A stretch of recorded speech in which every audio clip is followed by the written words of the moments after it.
শিক্ষক ছাত্রদের উপর আক্রমণ করে কোনোদিনই কোনো কিছু সুরাহা হতে পারে না, আলোচনার মাধ্যমে সুরাহা সম্ভব। এখন পর্যন্ত বলবো যে সুস্পষ্টভাবে গ্রহণযোগ্য মাত্রায় কোনো সমাধানের পথ আসেনি, তবে আলোচনা হচ্ছে।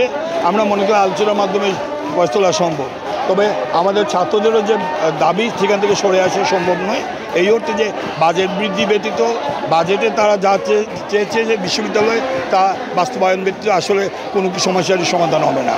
আর বাকিটুকু যেটুকু সেইটুকু সরকারের মহল যারা আক্রমণ করছে শিক্ষক ছাত্রদের উপর তাদের বিচার করবেন এবং স্বাভাবিক করতেই আমাদের যে প্রজেক্ট আছে সেই প্রজেক্টকে দ্রুত বাস্তবায়নের চেষ্টা করবেন, সেটি স্বাভাবিক। কিন্তু বাজেটের ব্যাপারটিতে আসলে সুরাহা করতে হবে প্রস্তাবনা অনুসারে। এখানে আসলে কোনো পরিবর্তন সম্ভব নয়।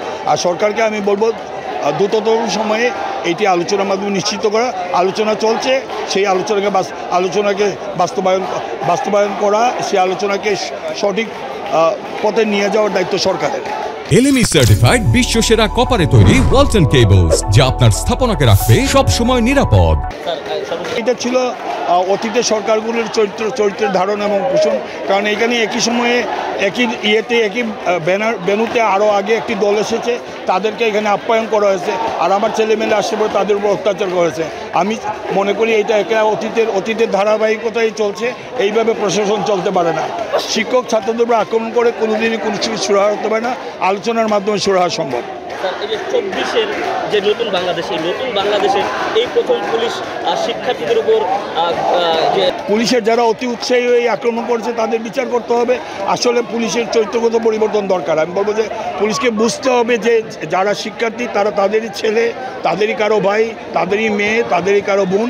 কাজেই তাদেরকে আলোচনার মাধ্যমে তাদেরকে বা বোঝানোর মাধ্যমে তাদেরকে নিয়ন্ত্রণ সম্ভব।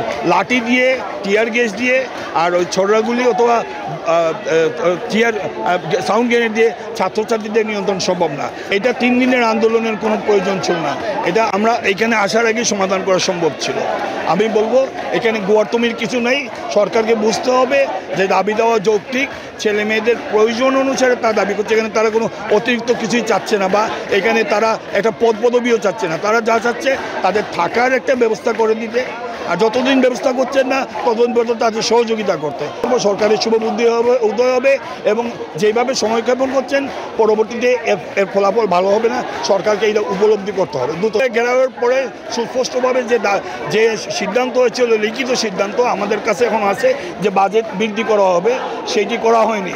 তার মানে আমাদের সেই স্বীকৃত দাবি যেটা অলরেডি সরকার থেকে স্বীকার করা হয়েছে সেইটাই সরকার বাস্তবায়ন করেনি। কাজে সরকার এখানে পরিস্থিতিকে জটিল করছে। আমরা বলবো সরকারের এই জায়গায় ফিরে আসতে হবে। যারা আছেন তারা বুঝতে চেষ্টা করুক যে এই ধরনের আচরণের ফলে শেখ হাসিনা একদিনের মাথায় চলে যেতেছে ভারতে।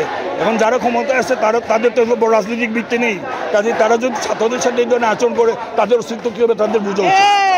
বিশ্ববিদ্যালয়ের শিক্ষক, কর্মকর্তা, কর্মচারীরা সবাই একাত্মভাবে ছাত্ররা যৌক্তিক দাবি নিয়ে আসে, ছাত্ররা সবার সাথে আলোচনা করে আসে।